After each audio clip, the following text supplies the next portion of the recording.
You're listening to the Bare Metal Cyber Prepcast, created to help you succeed in your Security Plus certification journey.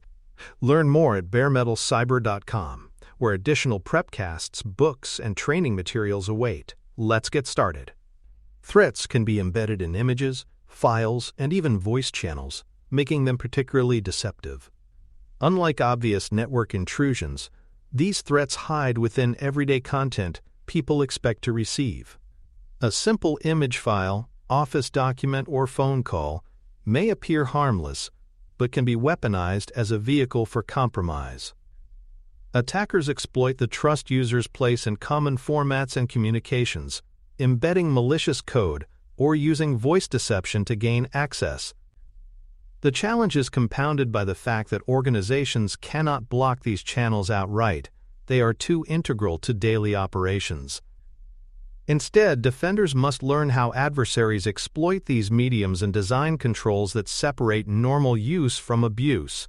One technique for abusing images is through steganography, where data is concealed within seemingly ordinary files. In the digital realm, steganography allows attackers to hide instructions, malicious code, or stolen data inside image pixels without visibly altering the picture. To the human eye, the file looks unchanged, but specialized tools can embed or extract hidden content. Attackers may use this to exfiltrate sensitive data or to deliver payloads without raising suspicion. Steganography highlights the difficulty of defending against threats that blend seamlessly into legitimate formats, underscoring why security cannot rely solely on surface-level inspection. Documents with embedded macros and scripts represent another long-standing file-based threat. Word processors and spreadsheets often allow automation through scripting languages. While legitimate in business contexts, these features can be abused to execute malicious actions once a file is opened. A macro-laden invoice or resume, for example, may silently download malware or alter system settings. Because macros are often disguised as normal functionality, users may not question enabling them. This makes infected documents one of the most persistent file-based vectors, illustrating how attackers exploit convenience and legacy features built into widely used software. Weaponized file formats extend beyond macros to take advantage of how systems parse and handle files. Attackers may craft PDFs, images, or media files that exploit vulnerabilities in the applications used to open them. For instance, a specially crafted PDF might trigger a memory corruption bug in a reader, allowing code execution. Similarly, malicious image files can exploit flaws in rendering libraries. These attacks are insidious because they rely on users simply opening files with trusted software. Defending against them requires not only user caution, but also vigilant patching and hardening of the applications most commonly targeted. Voice-based threats represent an equally serious but often overlooked vector. Vishing or voice phishing uses phone calls to trick individuals into revealing sensitive information or performing unauthorized actions. Attackers may impersonate IT staff, financial institutions, or executives, applying urgency and authority to pressure victims. Unlike email phishing, which can be filtered, vishing targets individuals directly through conversation, making detection harder. Caller ID spoofing compounds the problem by making calls appear to come from trusted numbers.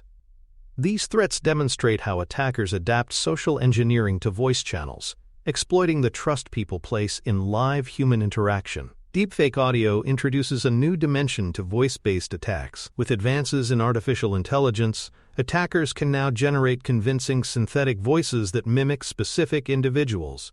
This enables fraud schemes where a CEO's voice might be faked to authorize transfers, or where trusted colleagues appear to request sensitive data.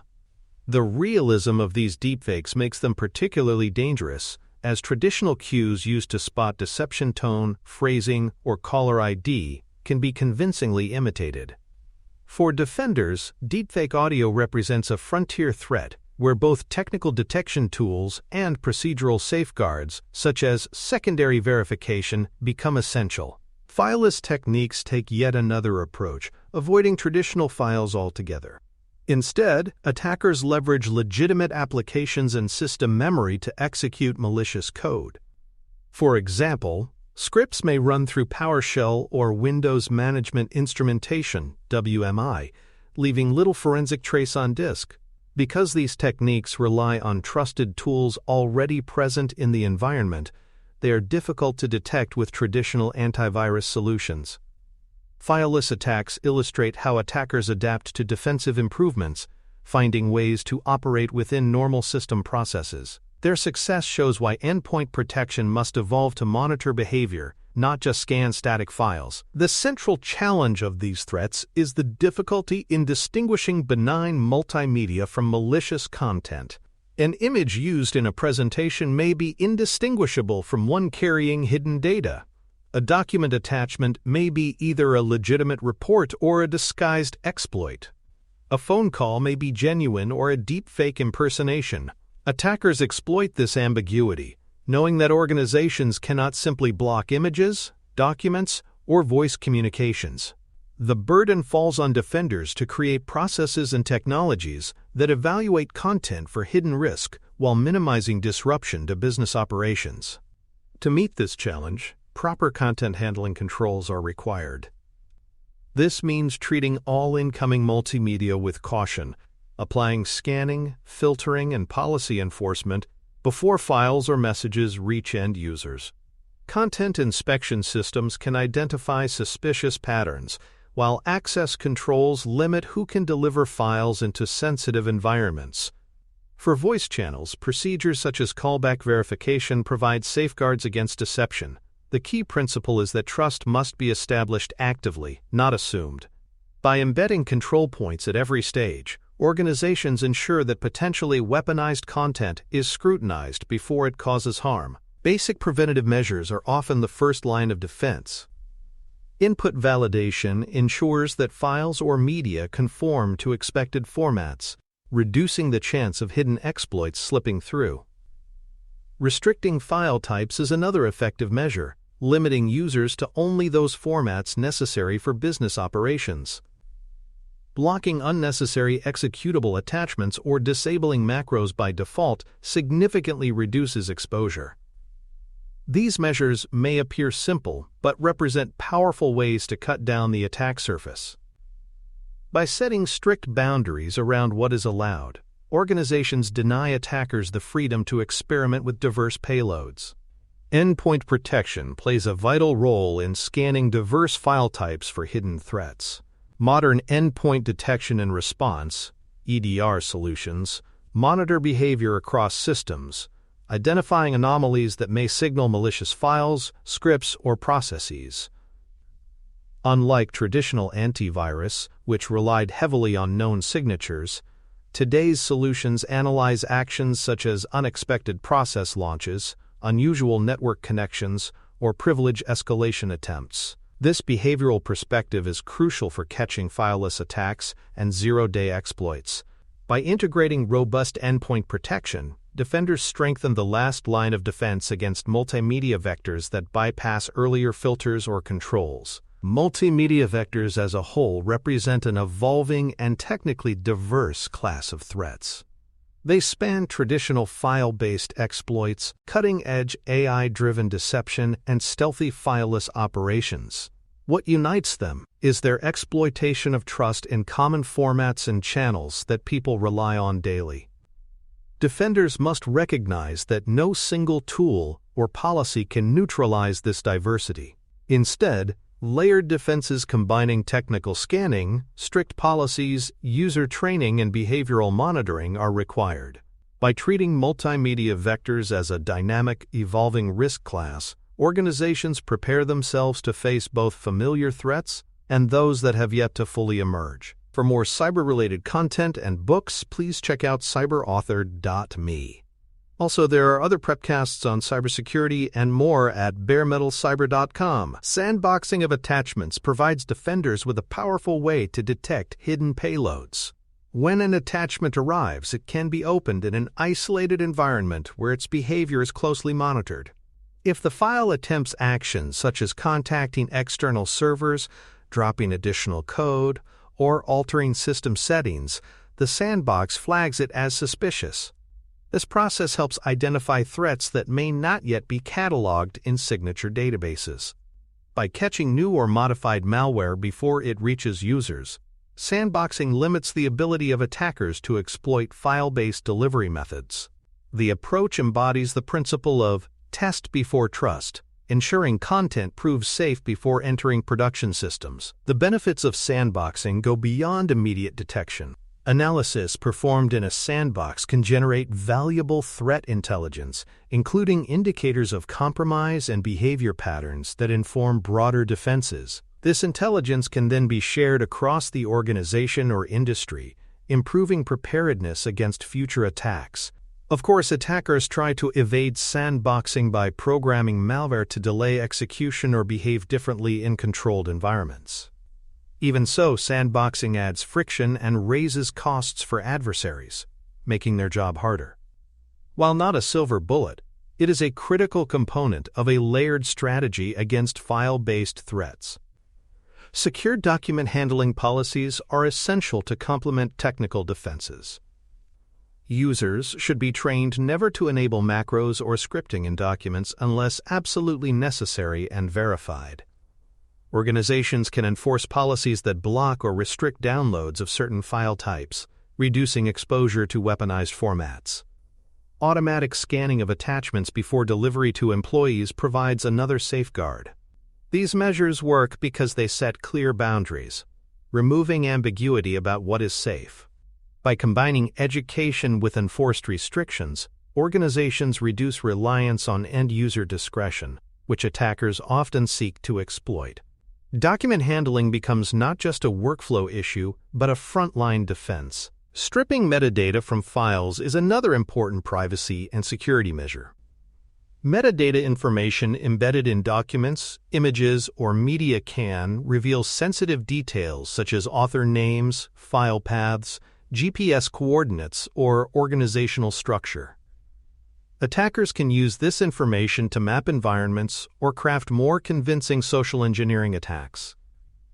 By automatically removing or sanitizing metadata before sharing files externally, organizations close a subtle but valuable channel of information leakage. This practice protects both individuals and institutions from inadvertently disclosing details that attackers could weaponize. Metadata management illustrates how seemingly minor details can carry outsized security implications. Voice authentication systems, while increasingly used, also carry weaknesses that attackers exploit.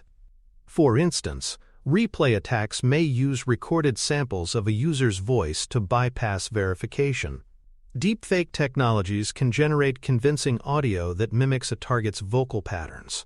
These weaknesses demonstrate that voice alone is not a foolproof biometric.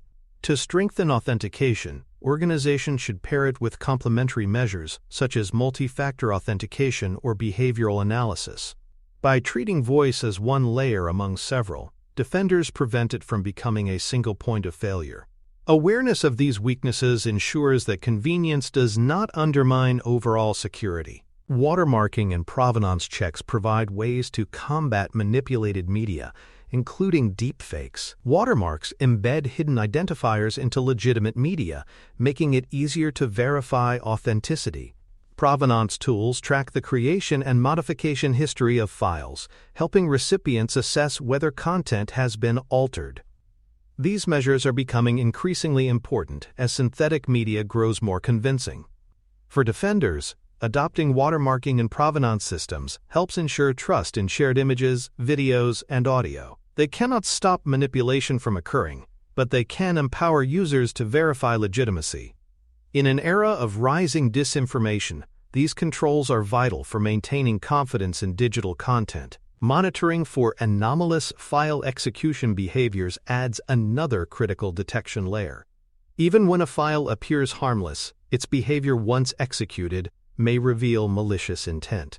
Security systems can track processes for unusual actions, such as creating hidden directories, modifying registry keys, or spawning network connections. These anomalies serve as red flags, signaling that a file may be weaponized despite passing initial scans. Behavioral monitoring helps detect fileless attacks as well, since they often rely on misuse of trusted system processes. By focusing on outcomes rather than appearances, defenders spot threats that disguise themselves within normal file types. Content Disarm and Reconstruction (CDR) takes a proactive approach to file safety. Instead of analyzing whether content is malicious, CDR assumes all active elements could be dangerous and removes them. For example, a PDF containing scripts might be stripped of those functions, leaving only static text and images. The file is then rebuilt in a safe, sanitized form for delivery. This approach minimizes the risk of malicious code slipping through by design. While it may sometimes remove legitimate functionality, it prioritizes safety over convenience. CDR exemplifies how defenders can shift the balance, forcing attackers to find entirely new methods. Training users to treat unsolicited multimedia with caution remains an essential measure. Employees must learn that files, images, or even voice messages can carry risks. A resume attached to an email, a free image downloaded from the web, or a phone call from an unknown number should all trigger healthy skepticism. Training should emphasize practical steps, verify before opening, confirm through secondary channels, and report anything unusual. Attackers exploit habits of trust and routine, so awareness campaigns must build habits of vigilance instead. When users understand that multimedia can be weaponized, they act as an informed line of defense. Data loss prevention (DLP) tools can be integrated with multimedia scanning to prevent sensitive data from leaking out. Just as inbound files can carry malware, outbound files may unintentionally or maliciously contain confidential information. DLP systems inspect attachments, images, and even voice transcripts for restricted content. If such data is detected, the system can block transmission, quarantine the file, or alert administrators. By extending DLP coverage to multimedia, organizations close a critical gap in their defenses. This ensures that message channels are protected both ways, keeping malicious content out and sensitive information in. Incident handling becomes crucial when a multimedia-based compromise is suspected.